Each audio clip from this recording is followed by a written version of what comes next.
অনুষ্ঠানটা যেখানে ছিল কিছু কুচক্রী এবং কিছু নাদান অনুষ্ঠানটা বন্ধ করে দিয়েছে হরিপুর থানায়। এরা জাতীয়তাবাদের দলের নাম নিয়েছে। আমি ওই লোকটাকে উপরে পৌঁছিয়ে দিয়েছি। আপনি আমারই ঢুকতে দিলেন না, আমার সাথে বিয়াদবি করেননি, আপনি বিয়াদবি করেছেন কোরআনের সাথে। সে যেই হোক, আমি তারেক জিয়া সাহেবের পিএস এর সাথে আর তার বন্ধু গিয়াস আল মামুনের সাথে 3 বছর এক জায়গায় ছিলাম। আমি ওই লোকটার নাম সহ উপরে পাঠিয়েছি, আপনার দল করা বের করে দেবে। উনি কালকে হোয়াটসঅ্যাপে তারেক জিয়াকে জানাবে।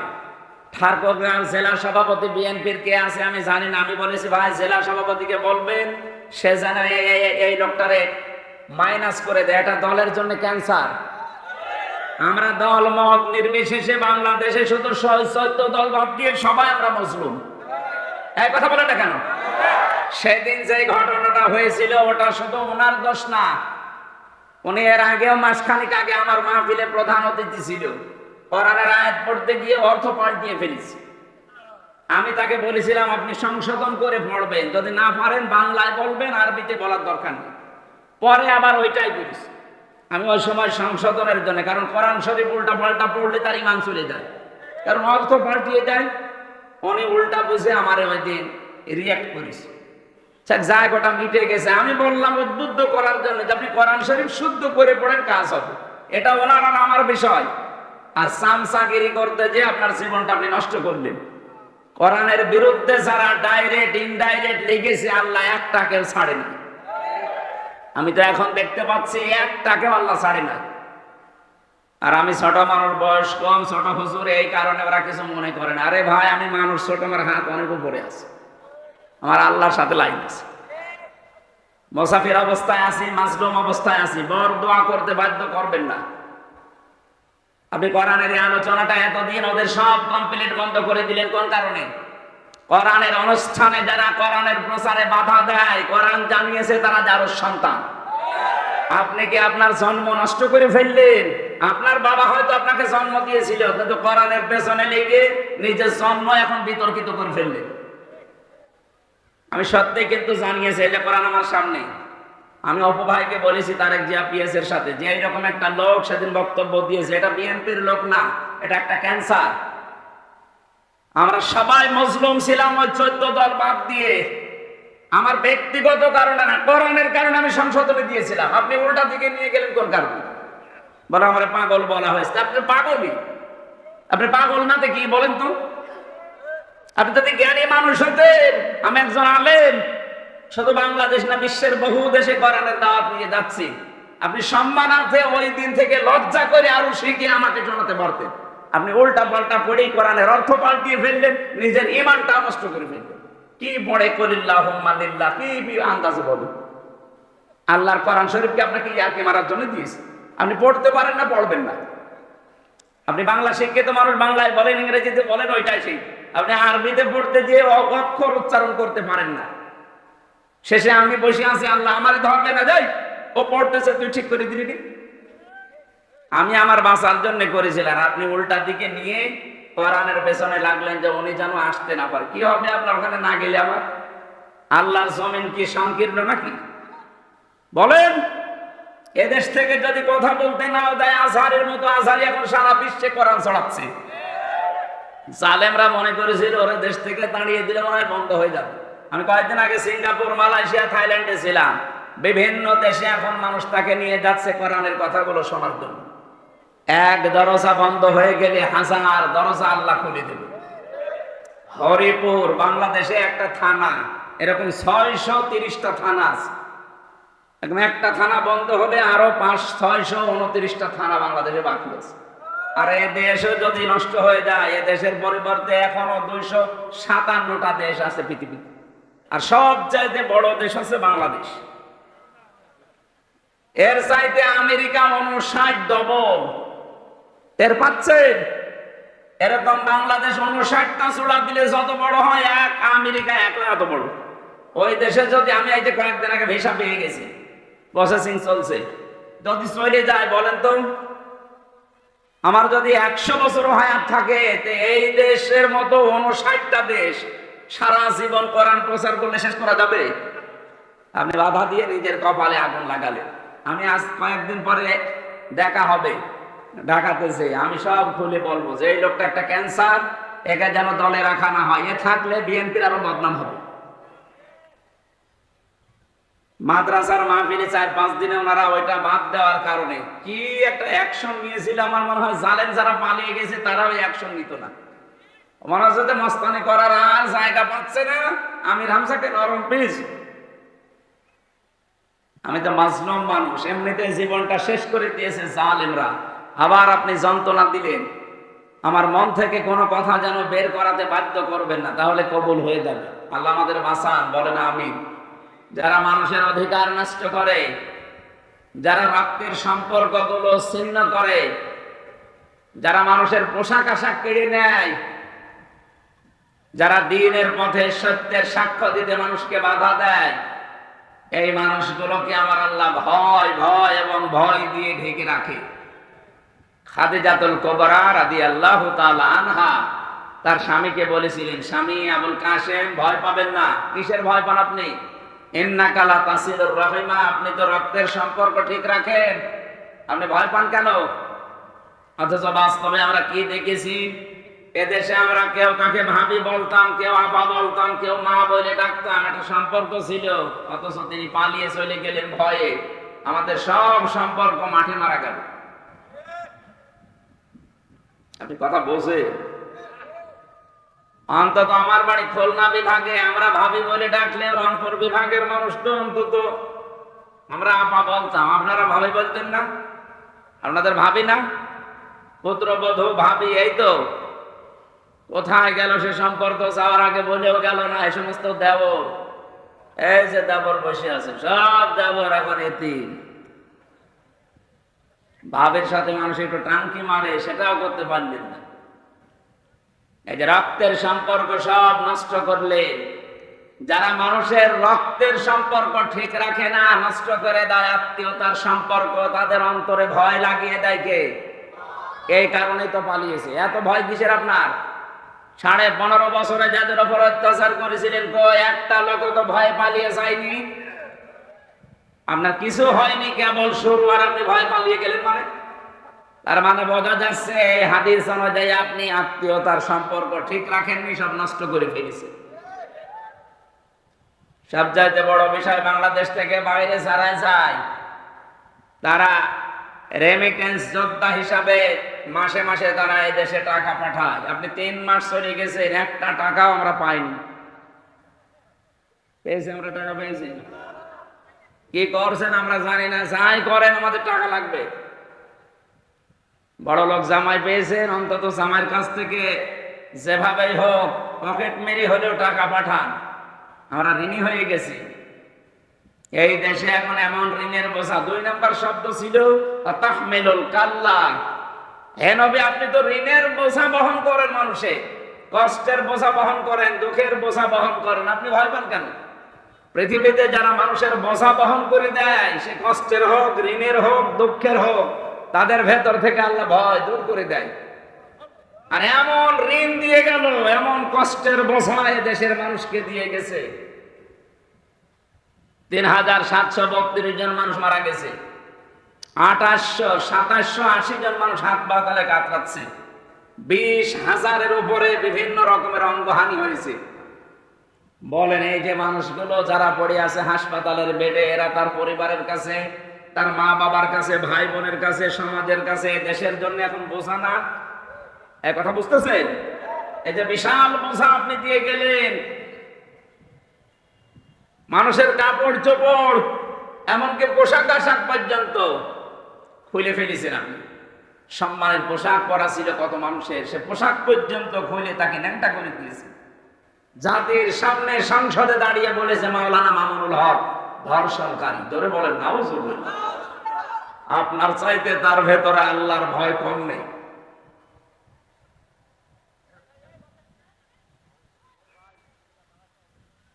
অতঈনু আলা নাওয়াইবিল হক, আপনি সাহায্য করবেন হককে প্রতিষ্ঠার জন্য, করেননি। হক আরো যেন বিদায় হয় সেই ব্যবস্থা করে ফেলেছিলেন। এই জন্যই যত রকমের ভয় আল্লাহ মানুষের উপরে চাপিয়ে দিয়েছে। তাহলে হাদিস থেকে আমরা বুঝলাম যারা মানুষের আত্মীয়তার সম্পর্ক ঠিক রাখে না, রক্তের সম্পর্ক যারা ঠিক রাখে না, বাংলাদেশে এরকম মানুষ নেই? বলেন বলেন। এখানেও কত মানুষ বসে আছে যারা নামাজ পড়ে 5 ওয়াক্ত জায়গায় 6 ওয়াক্ত তাহাজ্জুদ মিলে, রোজা রাখে, হজ করে এসেছে, দান সাদগাও করে, কিন্তু আপন ভাইয়ের সাথে কথা বলে না। এরকম মানুষ যদি থাকেন হাত তোলেন তো। ও, এই এলাকা তো সব ভালো মানুষ বাস করে, আমি জানতাম না। ঠিক আছে ভাই, আমার ভুল হয়ে গেছে, আমি সরি। যদি কেউ থাকেন এরকম দুনিয়ার কোন স্বার্থ নিয়ে মারামারি করে ভাইয়ের সাথে সম্পর্ক নষ্ট করে ফেলেছেন, বোনের জমি দেওয়া লাগবে বলে বোনের সাথে কথা বলে না, কথা বলে না কেন? আপনি নামাজ পড়েন, রোজা রাখেন, যাই করেন, হজ করে আসেন, আপনার হজ বাংলাদেশে আসেনি, জেদ্দার বিমানবন্দরে পড়ে আছে। সুতরাং এগুলো যারা করছেন এক্ষুনি জীবনকে পাল্টাবেন, নয়তো যত রকমের ভয় কিন্তু আল্লাহ আপনার ভেতরে দিয়ে দেবে। রাতের বেলা টয়লেটে যাবেন, তাও ভয়ে যেতে পারবেন না। আমি একবার নাটোর থেকে বাড়ি যাচ্ছিলাম, নাটোর, পুলিশ গাড়ি থামিয়ে বলছে, হুজুর গাড়ির সামনে মুফতি আমির হামজা লেখা আছে, এই জন্য গাড়ি থামালাম। কেন? ফু দিয়ে দেন। কিসের ফু? ডিউটি করছিলাম, হঠাৎ দেখলাম এই তাল গাছের ভেতরে কি যেন নড়ে উঠলো। না, এ ফু দিয়ে হবে না, আপনি হয়তো কারো অধিকার নষ্ট করছেন, আপনার দ্বারা কোনো মানুষের হক নষ্ট হচ্ছে। আপনার দ্বারা যে সম্পর্কগুলো ছিল, হয় আপনার ভাইয়ের নাই, বোনের নাই, ছেলে মেয়ের নাই, যে কোনো আত্মীয় স্বজনের সম্পর্ক হয়তো নষ্ট হয়ে গেছে, এই জন্য আল্লাহ আপনার ভেতরে ভয় তৈরি করে দিয়েছে। আমি শুধু পুলিশকে বলি না, সবাইকে বলছি, যার সাথে যার রক্তের সম্পর্ক আছে, এটা কিন্তু নফল না, এটা ফরজ। বিশ্বনবী বলেন, আল্লাহ সব কিছু তৈরি করার পর এই যে রেহেম, যেটা রক্তের সম্পর্ক, আত্মীয়তা, এটা আল্লাহর পা চেপে ধরেছিল। ডাক দিয়ে বলে, মাবুদ তুমি আমার সম্পর্কে তো কিছু বললে না, সবার সম্পর্কে কম বেশি তুমি কিছু বললে, আমি কি আমার সম্পর্কে কিছু বলবা না? আল্লাহ পাক বলেন, শোনো, তোমার সাথে সম্পর্ক যারা ঠিক রাখবে, আমি আল্লাহ তাদের সাথে সম্পর্ক ঠিক রাখবো। তোমার সাথে যারা সম্পর্ক ঠিক রাখবে না, যারা তোমার সাথে সম্পর্ক কাট করে দেবে, আমি আল্লাহ তাদের সাথে সম্পর্ক নষ্ট করে ফেলবো। বলেন নাউযুবিল্লাহ। কত বড় বিষয় দেখেছেন? অথচ দেখতে মনে হয় আকাশ থেকে কেবল জিবরাইলের ভাই পালিয়ে এসেছে, অথচ নিজের আপন বোনের বাড়ি যায় না। এক কথা বলছেন না? আরে সম্পর্কগুলো নষ্ট করার পেছনে ভূমিকা পালন করে ওর বউ। কি বলেন? ওর বউকে পানি পোড়া খাওয়ায় ওর বউর মা আর ওর বড় বোন। ওখান থেকে শুধু ঔষধ দেয়, আর কতদিন একা একা থাকবে এইভাবে? আলাদা হয়ে যা, তোর ননদ দেবরে সব শেষ করে ফেললো, আলাদা হয়ে যা, আরামে খেতে পারবি। এরকম প্রমন্ত্রণা দেওয়ার মতো মানুষ দেশে নেই। হাজারো বউ, এই মন ছোট হওয়ার কারণে আজ হাজারো পুরুষ মানুষ মা বাবাকে আলাদা করে দিচ্ছে, অথবা শেষ পর্যন্ত বৃদ্ধাশ্রমে রেখে আসছে। এই যে পাশের জেলা নীলফামারী, এখানে কিশোরগঞ্জে সেদিন গিয়েছিলাম বৃদ্ধাশ্রম দেখার জন্য। দেখি এই পাশে 20 জন, এই পাশে 20 জন নারী আর পুরুষ, মা আর বাবা বসে আছে। ওদের চোখের দিকে তাকালেই মনে হচ্ছে ওরা সন্তানের জন্য বরদোয়া করছে, অথচ ওদেরও আমার মতো ছেলে মেয়ে আছে। না, ঠিক করছেন না আপনি। সম্মানিত মা বোন যারা এসেছেন পুত্রবধূ হয়ে, আজ যা করছেন 20 বছর পরে ওইটাই আপনাকে ফেরত দেওয়া হবে। বলেন, আপনি নিজের মা বাবা, আত্মীয় স্বজন, চাচা খালু মামা আসলে তো পাগল হয়ে যান, আর শ্বশুরের কুলের কেউ আসলে, স্বামীর ভাই, স্বামীর বোন, কেউ আত্মীয় স্বজন আসলে আপনার মন পাওয়া যায় না, মুখ মনে হয় পেঁচা ধরিস। এরকম ছোট মনের বউ দেশে নেই। কার কার বর এরকম মন ছোট? হাত তোলেন তো। আরে ভাই, ক্যামেরা আমার দিকে, হাত তোলেন, অসুবিধা নেই, তোলেন। হ্যাঁ, 2 হাত তুলিস না, আমি হাসির খোরাকি দেয়নি। ওই যে মহিলারা বসে আছে। সম্মানিত মা বোনেরা, শুধু নামাজ পড়ে রোজা রেখে কালো বোরকা পরে আপনি জীবনেও জান্নাত যেতে পারবেন না। নেককার হওয়ার জন্য চারটা কথা আপনাকে মাস্ট বি মানায় লাগবে। কয়টা? আরো জোরে। এক নম্বরে ইদা নাজারা ইলাইহা সাররাতুহু, তিরমিজি শরীফের হাদিস। নবীজি বলেন, যখন তোমার স্বামী তোমার দিকে তাকাবে বাইরে থেকে এসে, যে কোনো ভাবে স্বামীকে আনন্দ দেবে। এইরকম মহিলা আজ দেশে নেই। এই জন্য অধিকাংশ স্বামী আমরা এখন পরকীয়া প্রেম করি। ওই দেখেন বলছে ঠিক, এই এলাকায় তো সব চলছে মনে হচ্ছে। হ্যাঁ, শরীর চলে না। সম্মানিত মা বোনেরা, আমি আপনাদেরকে ভালোবাসি, এই জন্য আপনারা যে যে জায়গায় ভুল করছেন ওইগুলো ধরিয়ে দিচ্ছি। আজ হাজারো স্বামী পরকীয়া প্রেমে লিপ্ত, খালি আপনার এই রেসপন্স পায় না। এই কারণে আপনি মন থেকে বলেন তো, যার পেছনে আপনি ঘোরেন ওর ভেতরে যা আছে আপনার বর ভেতরে তাই নেই, নাকি ওর ভেতরে জিনিসপত্র বেশি আছে? কোন কারণে আপনি ওখানে যান? এই কারণে স্ত্রীর কাছ থেকে আদর, ভালোবাসা, রেসপন্স পাওয়া যায় না। কথা বলে না কেন? আমি আশা করছি মায়েরা উদার হবে। 2 নম্বরে ওয়াইদা গাবা আনহা হাফিজাতুহু, স্বামী যখন বাইরে থাকবে, সে শহর হোক আর গ্রাম হোক, স্বামী যখন বাড়ি থেকে বাইরে চলে যাবে কর্মজীবনের জন্য, নেককার স্ত্রীর বরাবরই হচ্ছে নিজের স্বামীর সম্পদ, সন্তান, নিজের ইজ্জত, আবরু, সম্ভ্রম, এগুলো নিজে যেন হেফাজত করে রাখে। ফাতেমাতুজ জাহরা রাদিয়াল্লাহু তাআলা আনহার আগে একজন কাঠুরিয়ার স্ত্রী জান্নাতে যাবে। হযরতে ফাতেমা যে উটের উপরে চড়ে জান্নাতে যাবে, ওই উটের দড়ি ধরে নিয়ে যাবে আগে, কারণ উট তো একা একা চলে না, দড়ি ধরে নিয়ে যাওয়া লাগে। ফাতেমা তো বসে আছে উটের পিঠের উপরে, দড়ি ধরে যে মহিলা জান্নাতে সর্বপ্রথম প্রবেশ করবে তার নাম জামিলা। এই মেয়েটার জীবনে আমি কয়েকটা কাজ পেয়েছি। তার 1 নম্বরে, সে তার স্বামীর হুকুম ছাড়া নিজের বাইরে কোনোদিন যায়নি। সুবহানাল্লাহ বলতে পারেন না? এরকম মহিলা তো এখন ঘরে ঘরে নেই। স্বামী বাইরে যেতে দেরিও মানুষ দিন পেয়েছে। কত রকমের উল্টা পাল্টা কথা চালাচ্ছে মোবাইলে, বিভিন্ন লাইনে। কত মানুষকে বাড়িতে নিয়ে এসে প্রেম নিবেদন করছে, বলেন নাউজুবিল্লাহ। দেবর সম্পর্কে গ্রাম অঞ্চলে এই আমলটা নেই। দেবর সম্পর্কে খুব হুঁশিয়ার থাকা লাগবে। বাইরের মানুষের চাইতে দেবরের দ্বারা ক্ষতি হওয়ার সম্ভাবনা বেশি। বলেন না কেন? সাহাবী প্রশ্ন করলেন, হে নবী, দেবর আর দুলাভাই এই দুইটা সম্পর্কে আপনি কি বলেন? বিশ্বনবী বললেন, দেবর হচ্ছে মরণের মতো। মরণকে মানুষ যেভাবে ভয় পায়, মেয়েরা যেন দেবরকে ওইভাবে ভয় পায়। অথচ আজ অনেকে সাহস করতে করতে, উদারতা দেখাতে দেখাতে নিজের দেবরকে বলে এটা আমার ছোট ভাই। এমন ভাবে চলতেছে। আরে ভাই, আপনার ছোট আপন ভাই, জীবনে আপনি আপন ভাইয়ের সাথে বিয়ে করতে পারবেন? কথা বলেন। দেবরের সাথে কি করে ছোট ভাই হলো? ইয়ার কি মারা জায়গা পান না ইসলামের নিয়ম নিয়ে? এটা আল্লাহর বিধান। দেবর যদি ছোট ভাই হবে, নিজের আপন ছোট ভাইয়ের সাথে যেমন বিয়ে করা কখনো সম্ভব না, অথচ দেবরের সাথে আমরা দেখি 2 সন্তানের মা পালিয়ে গেছে।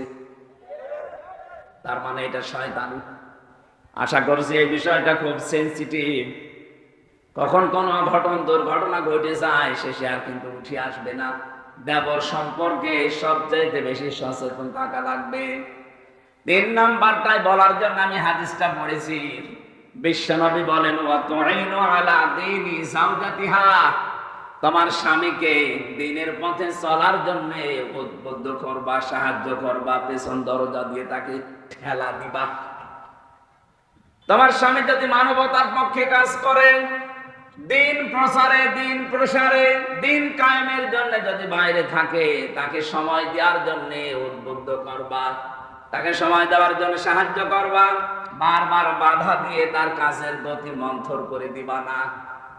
অথচ হাজারো স্ত্রীর কারণে স্বামী মানবতার জন্য, ইসলামের জন্য কাজ ঠিক মতো করতে পারে না। কথা বলে না কারণ। 4 নাম্বারটা বড় কঠিন বিষয়। আল্লাহর নবী জানিয়েছেন এই পৃথিবীতে স্বামী যেটা পছন্দ করে ওটা যদি জায়েজ হয়, নেককার স্ত্রী হলে মাস্ট বি, জীবন চলে গেলে ওইটা পছন্দ করা লাগবে। আমি নিজে স্বামী, যত স্বামী এখানে বসে আছি সবার পক্ষ থেকে আমি বলছি, মেয়েরা এসেছে না, সম্মানিত মা বোনেরা, আপনাদেরকে বলছি আমি নিজে স্বামী হিসাবে সব স্বামীর পক্ষ থেকে, আমি নিজে সহ যত স্বামী আমরা এখানে বসে আছি, প্রতিটি স্বামী মন থেকে চাই বিয়ের পরে যেন আমার মা বাবা আমার সাথে থাকে। আমি খেয়ে থাকি না খেয়ে থাকি আমার সাথে থাকবে, কথা বলে ঠিক কিনা? 100 জনের 95টা পরিবারে আজ বউরা এটা চায় না, নাকি বেশি বলে ফেললাম? আমার কুষ্টিয়ার এক চেয়ারম্যান সাবেক, উনি খুলনায় গেছে কাজকর্ম করার পরে রাত 10:30টায় গেছে ছেলের বাড়িতে, কলিং বেল টিপ দেওয়ার পরে ছেলে এসেছে, ডাক দিয়ে বলে আব্বা তুমি এত রাতে? বলে কাজে এসেছিলাম, যেতে পারি নাই, চলে আসলাম। ঠিক আছে, বাড়ির ভেতরে নিয়ে স্ত্রীকে বলছে কই আমার বাবা এসেছে, রান্না করো। স্ত্রী বলছে না, আমি সেই সন্ধ্যা থেকে পর্যন্ত সিরিয়াল দেখলাম, আমি ক্লান্ত, তোমার বাবা তুমি রান্না করে খাওয়াও। মুখে মুখে 2-1 কথায় তর্কাতর্কি যেই করেছে, বাবা কিন্তু সব শুনে ফেলেছে। বাবা ওপার থেকে ডাক দিয়ে বলছে আব্দুল্লাহ আমার খাওয়া লাগবে না, তোরা ঘুমিয়ে পড়, আমি খেয়ে এসেছি। ছেলের বাড়ি থেকে খেয়ে যায়, ওই অবস্থায় শুয়ে আছে, পেটে ক্ষুধা, ঘুম আসতেছে না, চিন্তা করছে হোটেল থেকে খাবার নিয়ে এসে খাবার দিয়ে খেতে দেবো কিনা, কিন্তু এখন যদি নিয়ে আসি তাহলে খারাপ ধারণা করবে।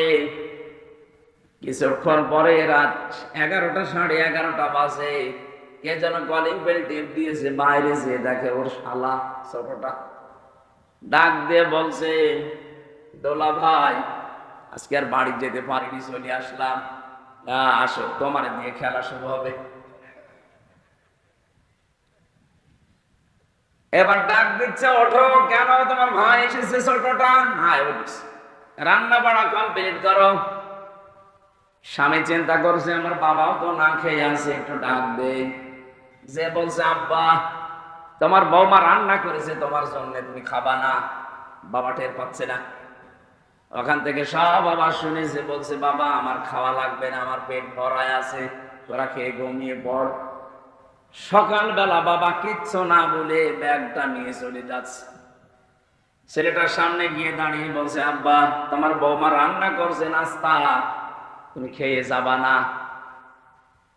বাবা চোখের পানি ফেলে দিয়ে বলে সন্তান আমি যেদিন তোর ছোট শালা হব ওই দিন খেয়ে যাব। না না, আমি হাসির জন্য করি না। ও ঠাকুরগাঁওবাসী, আমার যতটুকু বাস্তবতায় জ্ঞান আছে আমি তো দেখতে পাচ্ছি, শুধুমাত্র কুষ্টিয়ার ওই সাবেক চেয়ারম্যান না, এখানে বহু মুরব্বী বসে আছে, তার পুত্র বধূর কাছে ওই রকম। বলেন কি হয়েছে আপনার? মা বাবাকে খেতে দেব আমি পছন্দ করি, আমি মন থেকে চাই যে আমার মা বাবা আমার সাথে থাকবে, শেষ বয়সে সাথে নাতি নাতক এগুলো নিয়ে তারা আনন্দে থাকবে। আর আপনার এই ছোট মনের কারণে আমার মা বাবার মন থেকে আমি পর্যন্ত সরিয়ে গেছি। সম্মানিত মা বোনেরা, কোন কাজে স্বামী খুশি থাকে আপনি তো জানেন না, যেহেতু আমি স্বামী আমি বলে দিচ্ছি, এই ঔষধটা আপনি অ্যাপ্লাই করবেন। যদি সত্যি স্বামীর মন পেতে চান, নিজের মা বাবাকে যেভাবে দেখেন স্বামীর মা বাবাকে ওইভাবে দেখবেন, তার চাইতে বেশি সেবা যত্ন, বেশি কথা শুনবেন, তার সাথে ব্যবহার আচার ভালো করবেন, কসম আল্লাহ, আর মন থেকে স্বামীর ভালোবাসা আপনিও পাবেন। আর যদি এইটা না করেন, হ্যাঁ আপনার সাথে উপরে উপরে হয়তো ভালোবাসা দেখাবে, শুধু সংসার করার জন্য 24 ঘন্টা লোকটা শেষ পর্যন্ত মানসিক রোগী হয়ে যাবে। আর এইটা আমার এই দেশে 100টার প্রায় 95টা পরিবারে, কথা বলেন ঠিক কিনা? আশা করছি এই ইঙ্গিত দেওয়ার কারণে মা বোনেরা একটু মেনে চলবেন, আমাদের পরিবারটা মিনি জান্নাত হয়ে যাবে ইনশাআল্লাহ। দল মত জাতি বর্ণ ধর্ম নির্বিশেষে কোরআনের এই অনুষ্ঠানে যারা আজকে এই দিনের বেলায় হাজারো কাজ ছিল, কত গুরুত্বপূর্ণ মানুষ বসে আছে, এদের সব কাজ বাদ দিয়ে কোরআন থেকে কথা শোনার জন্য যারা এসেছেন, এটা ইবাদত চলছে। কি চলছে বলুন তো? বলেন আলহামদুলিল্লাহ। দরুদ আর সালাম পাঠের মাধ্যমে আজকের তেলাওয়াতকৃত আয়াত থেকে মানবীয় কিছু দর্শনীয় গুণ আছে, মানুষের ভেতরে কিছু দর্শনীয় গুণ আছে, এই গুণগুলো যেন আমাদের ভেতরে না থাকে, এই কথাগুলো আল্লাহ কোরআনে জানিয়েছেন। আমরা এখন অ্যাডভার্টাইজ করব তাফসীর আকারে ইনশাআল্লাহ।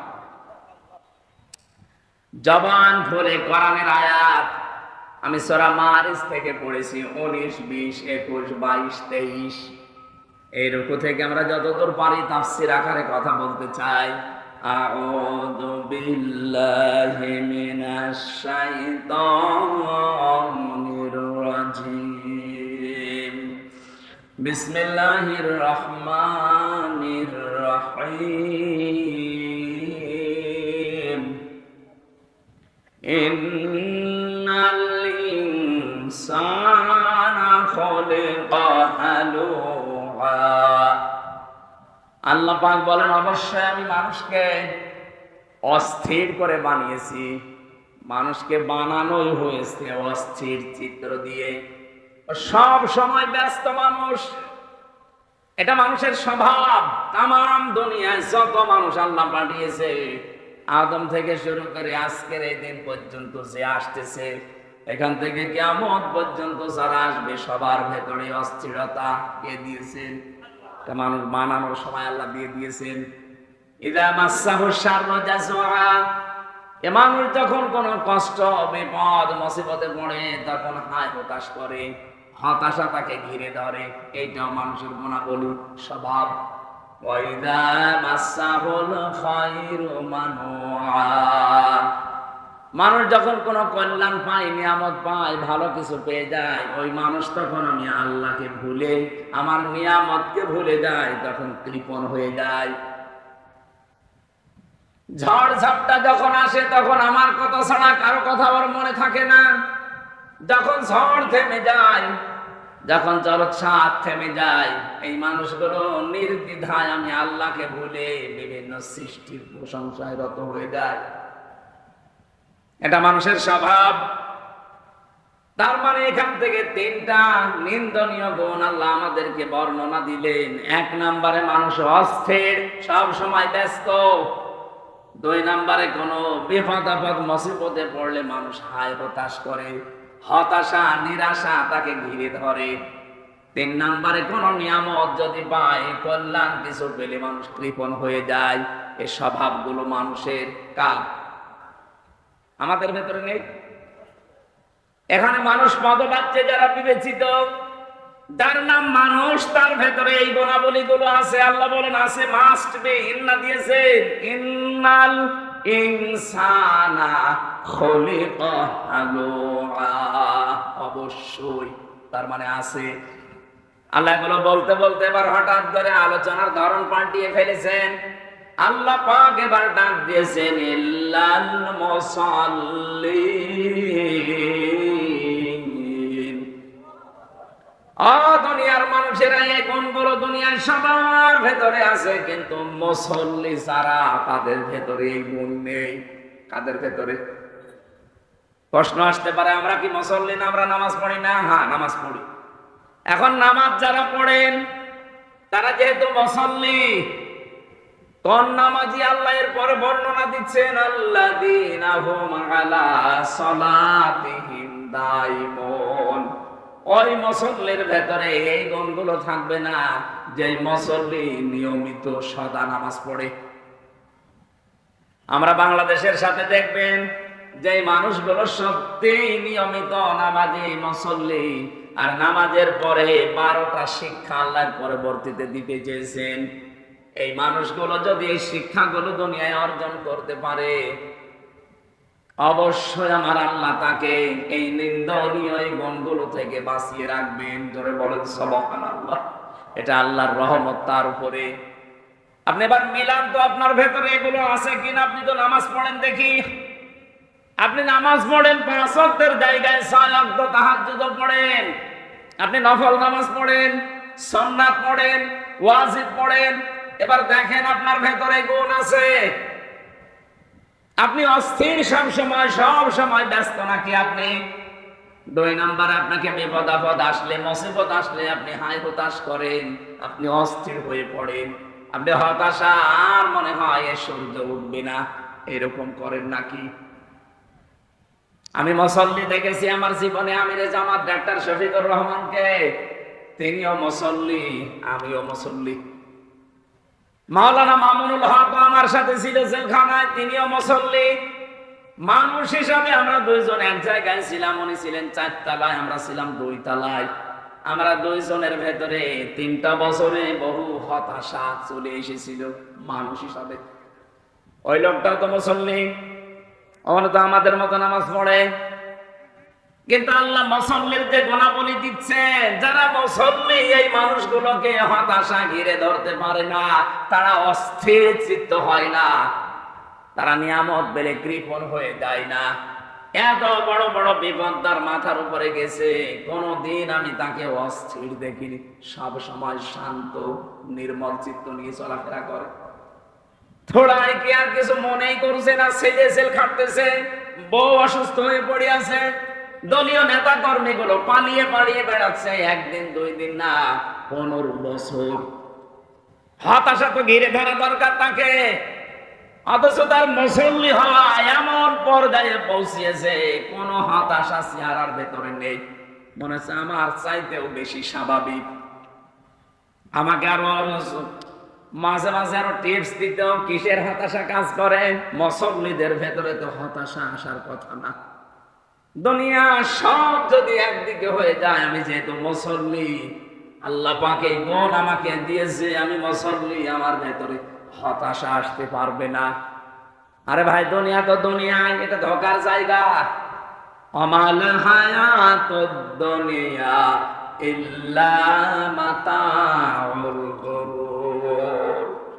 এই পৃথিবীর জমিনটা ধোকা, আসল জীবন তো ওইটা যাকে আল্লাহ জাহান্নাম থেকে বাঁচিয়ে জান্নাত দিয়ে দিয়েছে। উনি আমাকে জেলখানায় বলেছিলেন, হামজা, দিনের পথে চলতে গিয়ে সারা পৃথিবীর মানুষকে আমি দিনের কথা বলি, দিনের কথা ছড়াই, আমার কথা শুনে শুনে মানুষ দিনের পথ পেয়ে জান্নাতে চলে গেল। আমি যদি জান্নাতি হতে না পারি, তা আমার জীবন ব্যর্থ।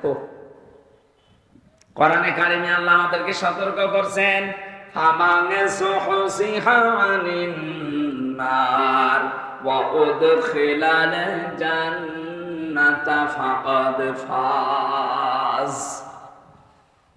মানুষের জীবন তো সফল ওই লোকটা যাকে আল্লাহ জাহান্নামের কাজগুলো আস্তে আস্তে ছেড়ে দেওয়ার তৌফিক দেয়, আর জান্নাতের কাজগুলো আস্তে আস্তে করার তৌফিক দান করে। আপনার জীবন সফল হবে তখন যখন আপনি বেশি দিন ক্ষমতায় থাকতে পারবেন। হ্যাঁ, কথা জবাব দেন না কেন? আপনার জীবন সফল তখন যখন কোন ঠাকুরগাঁও আপনার নামে লিখে দেওয়া হবে। বলেন, আপনার জীবন সফল তখন যখন 2000 বছর আপনি হায়াত পেয়েছেন। না, বিশ্বনবীর মতো এত বড় মহান মানব, তিনি বেশি দিন দুনিয়ায় বাঁচেননি, মাত্র কয়েকদিন বেঁচেছিলেন দুনিয়ায় 63 বছর। অথচ 63 বছরের ভেতরে তিনি এমন এমন কাজে আঞ্জাম দিয়েছে, শুধু 63 বছর না, কিয়ামত পর্যন্ত তার জীবনী আলোচনা চলবে, কোল কিনারা শেষ হবে না। আর আমাদের এক একজনের বয়স 74 বছর, কারো 76 বছর, কারো 84 বছর, কারো 99 বছর। মরে যাওয়ার সঙ্গে সঙ্গে মানুষ লানত দেয়।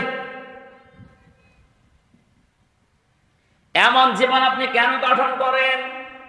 ফামা বাকাত আলাইহিমুস সামাউ ওয়াল আরদু ওয়া মা কানু মুনসারিন। আল্লাহ পাক বলেন, এমন মানুষ দুনিয়া থেকে বিদায় নেয়, ওর জন্য আকাশেও কেউ কাঁদে না, জমিনেও কেউ আফসোস করে না, ওকে সময়ও দেওয়া হয় না। এই যে অমাকানো মংজরিন, ওর জীবনে একটু সময় পাবে, সে সময়ও সে পায় না।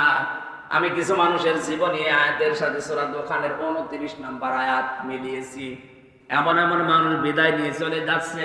কয়েকদিন আগে যে অগ্নিকন্যা চলে গেল, আপনি বাংলাদেশে একটা মানুষকে দেখান যে মন থেকে তার জন্য কেঁদেছে, দেখান।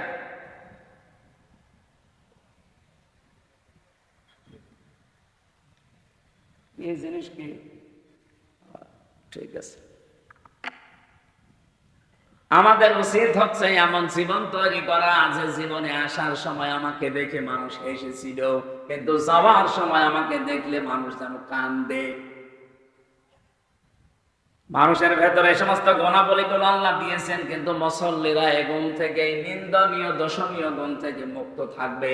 তার মানে আমরা এখনো মুক্ত হতে পারিনি, আমরা কাঙ্ক্ষিত মানের মুসল্লি না, আমরা আন্দাজে নামাজ পড়ছি।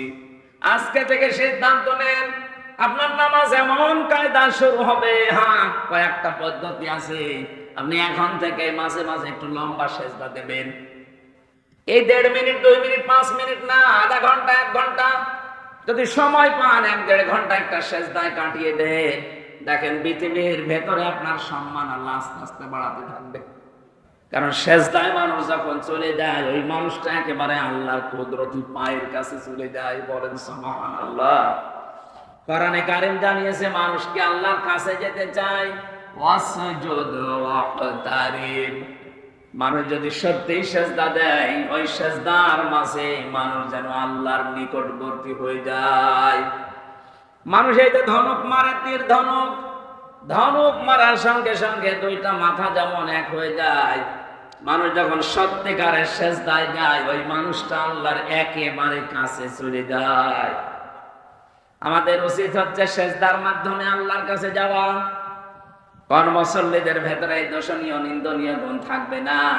আল্লাযীনা হুম আলা সলাতিহিম দায়িমুন। পৃথিবীর ময়দানে যারা নির্ধারিত সময়ে সদা নামাজের ভেতরে থাকে, তার মানে 5 ওয়াক্তের জায়গায় 2 ওয়াক্ত পড়ে, 3 ওয়াক্ত পড়ে না, এরকম না। আয়াতের তাফসীরে আমি আরেকটা কাহিনী পড়েছি। বিশ্বনবী জানিয়েছেন, কোন মানুষ যদি নিয়মিত কোন আমল করতে থাকে, আমলটা যত ছোট হোক, ওটা আল্লাহর কাছে সবচাইতে দামি। এই জন্য 5 ওয়াক্ত নামাজ আপনি মাঝে মাঝে পড়বেন, মাঝে মাঝে বাদ দেবেন না, নির্ধারিত করে নেন, যেটা আপনার জীবনে মাস্ট বি একটা কাজ। কোন মানুষ যখন ফরজ নামাজের সিজদা বাদ দিয়ে দেয়, তখন আল্লাহ বলেন, ওর দায়িত্ব আমি ছেড়ে দেই। বলেন নাউজুবিল্লাহ। আমি মুসলমানদের কাছে বিশেষ করে নামাজের কথা বলি না। ফ্যানটা একটু ঘুরিয়ে দিন এদিকে, ডানের দিকে। ঠিক আছে। কেন? কারণ মুসলমান দাবি করে যদিও নামাজ না পড়ে, তো কিসের মুসলমান বলেন? মান তারাকা সালাতান মুতাআম্মিদান ফাকাদ কাফারা। বিশ্ব নবী জানিয়েছেন, যে লোকটা ইচ্ছা করে নামাজ ছেড়ে দিয়েছে, ও কাফের হয়ে গেছে। এজন্য আমরা মুসলিম, আমরা যদি এখন কাফেরদের মতো নামাজের ওয়াজ করা লাগে, তাহলে আমরা কি কাফের না মুসলমান? সুতরাং আমরা যেন মুসলমান দাবি যারা করি, নামাজটা বাদ না দেয়। আপনি সুন্নত নফল ওয়াজিব পড়তে পারছেন না, পরে পড়ে নেবেন, কিন্তু ফরজ নামাজ যেখানে যে অবস্থায় থাকেন, ওযু থাকলে ওযু করে পড়েন, ওযু না থাকলে ওযু করার দরকার নেই। যদি সিস্টেম না থাকে যে ওযু করার জায়গা এখানে নেই, তায়াম্মুম করারও জায়গা নেই, বিনা ওযুতে বিনা তায়াম্মুমে আপনি আন্দাজে নামাজ পড়বেন। যদি মনে হয় যে কোন দিকে পশ্চিম জানি না, দরকার নেই পশ্চিম ঠিক করা, কোন দিকে কাবা শরীফ জানি না, কিছু লাগবে না, যেদিকে মুখ আছে ওই দিকে আপনাকে নামাজ পড়া লাগবে। কারণ আপনার মনটা আল্লাহ চাই। কি চাই বলেন? বলেন। আজকে থেকে সিদ্ধান্ত নিয়ে বাড়ি যাবেন যে আমি মুসল্লি হতে চাই। জীবন একেবারে চলে যাক। হযরত ওমরের উপরে আল্লাহ এমনি খুশি হয়ে আয়াত নাযিল করেছেন কোরআনে, এমনি না। উনি যখন মারা যাচ্ছিলেন, এই যে চাকু মেরেছিল, ওনাকে ছুরি মেরেছিল, নাড়ি ভড়ি বের হয়ে গেছে। এরপরও যখন জ্ঞান ফিরেছে, জ্ঞান ফেরার সঙ্গে সঙ্গে জানিয়েছে সাহাবীরা, আমার নেতৃত্বে যে ফজরের নামাজ হচ্ছিল, 1 রাকাত হয়েছিল, বাকি 1 রাকাত নামাজের খবর কি? সুবহানাল্লাহ বলতে পারেন না? জীবন মরণ নিয়ে যেখানে টানাটানি, সেখানেও নামাজ বাদ দেননি। অথচ অনেক মহিলা আছে মুরগিকে হাঁসকে খাবার দিতে দিতে উনি মাগরিবের নামাজ নষ্ট করে ফেলেছে। সম্মানিত মা বোনেরা, সাবধান থাকবেন। মেয়েদের সন্তান যখন দুনিয়ায় আসে, প্রথমে কিন্তু রক্ত না, পানি দেখা যায়। এই পানিটা আসার পরে যদি কোনো মহিলার নামাজের সময় হয়ে যায়, তোলার ভেতরে সন্তানের মাথা বিছিয়ে দিয়ে ওই মহিলাকে বলো নামাজ পড়তে। কত বড় গুরুত্বপূর্ণ বিধান আপনি লক্ষ্য করেছেন। মুসা নবীর জামানায় একবার একজন কামার এই যে লোহা পিটিয়ে সোজা করে, হযরতে মুসা ডাক দিয়ে বলে, রব্বুল আলামিন আমার সাথে জান্নাতে সাথী হবে এরকম একজন মানুষকে তুমি দেখাও। আল্লাহ বলেন যে বাজারে লোহা পিটিয়ে সোজা করে কামার, ওই কামার তোমার সাথে জান্নাতে যাবে। হযরতে মুসা বলে, আল্লাহ তুমি আর লোক পেলি না, একটা কামারের নাম বললে, কি করে সে এমন? আল্লাহ তাআলা বলেন, যাও দেখো তার কর্মজীবনটা লক্ষ্য করো। বাজারে গেলেন, দেখলেন একেবারে এক কোনায় এই ঠাকুরগাঁও হরিপুরের বাজারে বা পীরগঞ্জের বাজারের একেবারে এক কোনাতে হাপড় টানছে, সে লোহা পূজা করছে, মুগুর তোলে লোহার উপরে মারে। এভাবে যখন একটা মারে লম্বা হয়, আবার উপরে তোলে মারে লম্বা হয়। আমাদের জামানায় যেমন আজান হলে জানেন আমাদের সময় হয়ে গেছে, মুসা নবীর জামানায় এক ওয়াক্ত নামাজ ফরজ ছিল। হয়তো নামাজের সৃষ্টিময় জামানায় একটা ছিল। যখনই নামাজের সময় হয়ে গেছে, সঙ্গে সঙ্গে এই মুগুরটা লোহার উপরে না পিটিয়ে পেছন দিক থেকে ফেলে দিয়ে নামাজে দাঁড়িয়েছে। হযরতে মুসা বলে, রব্বুল আলামিন আমি বুঝতে পেরেছি তুমি কেন সুসংবাদ দিয়েছো। লোহা পিটিয়ে তারপরে নামাজে যেতে পারতো, পেছন দিক দিয়ে ফেলে দিয়ে ও নামাজে দাঁড়িয়েছে। তোমার বিধান যে এত গুরুত্ব দিতে পারে, তাকে তুমি সুসংবাদ না দিয়ে পারো না। আমাদের জীবনে কিন্তু এখন আমরা কিছু পাইনি। সাবধান, মুসল্লি হওয়া লাগবে, নয়তো এই দোষণীয় নিন্দনীয় গুণ থেকে মুক্ত হওয়া সম্ভব না।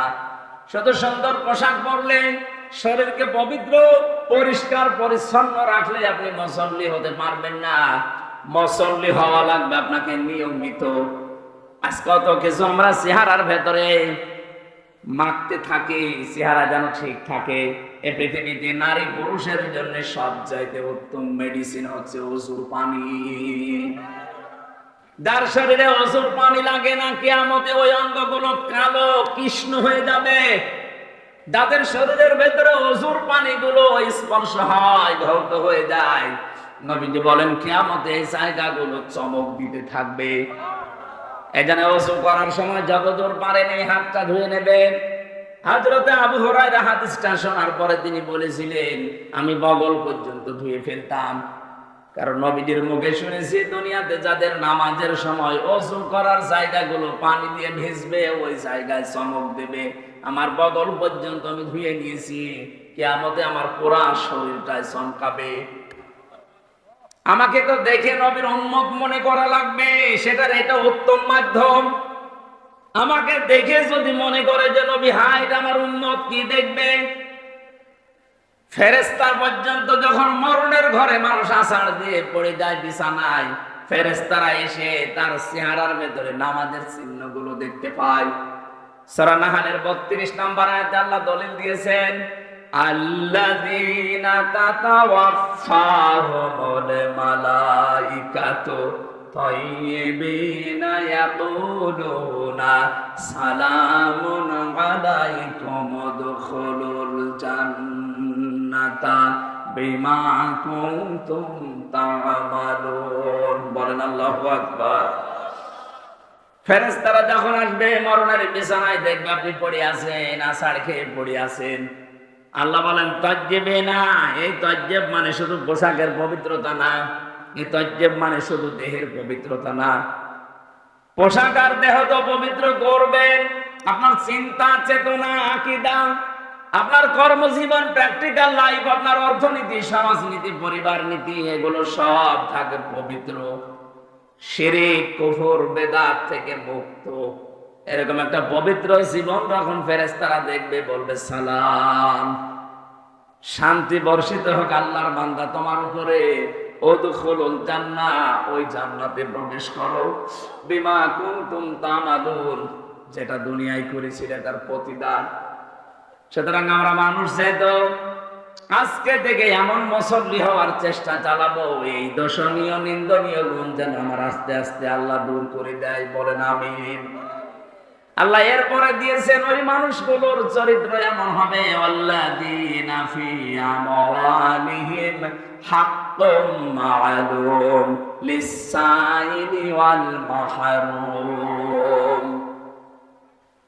ওদের সম্পদের ভেতরে গরিবদের হক থাকবে। এই যে দান, সাদকা, যাকাত, ফিতরা, এককালীন দানের মাধ্যমে আপনি যেগুলো দিতে থাকেন, এগুলো আপনি নামাজি, আল্লাহর পছন্দনীয় যে সমস্ত গুণগুলো আছে তার ভেতরে অন্যতম এটা। যদি করতে পারেন মনে করবেন আমি আল্লাহর পছন্দের তালিকায় যাচ্ছি।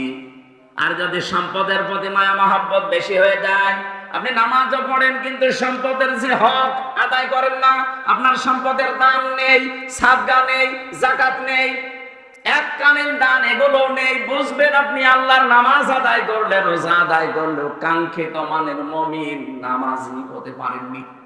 এরকম মানুষ দেশে নেই। ঠাকুরগাঁওবাসী বড় দরদ নিয়ে কথাগুলো বলছি। আমি নিজে মানতে চাই আগে এই কথাটা। আমি আল্লাহর কাছে পছন্দনীয় হতে চাই, আমি আল্লাহর কাছে পছন্দনীয় হতে চাই।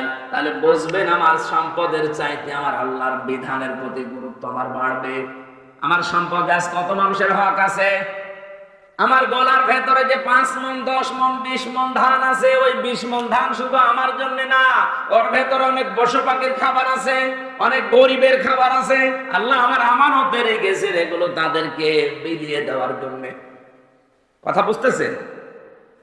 কিন্তু এই কাজগুলো আজ হাজারো মানুষ দুনিয়াতে আমরা দেখতে পাই। এই মানুষগুলো সম্পদের এই মায়া মহব্বত আল্লাহর বিধানের তুলনায় এদের বেশি তৈরি হয়ে গেছে।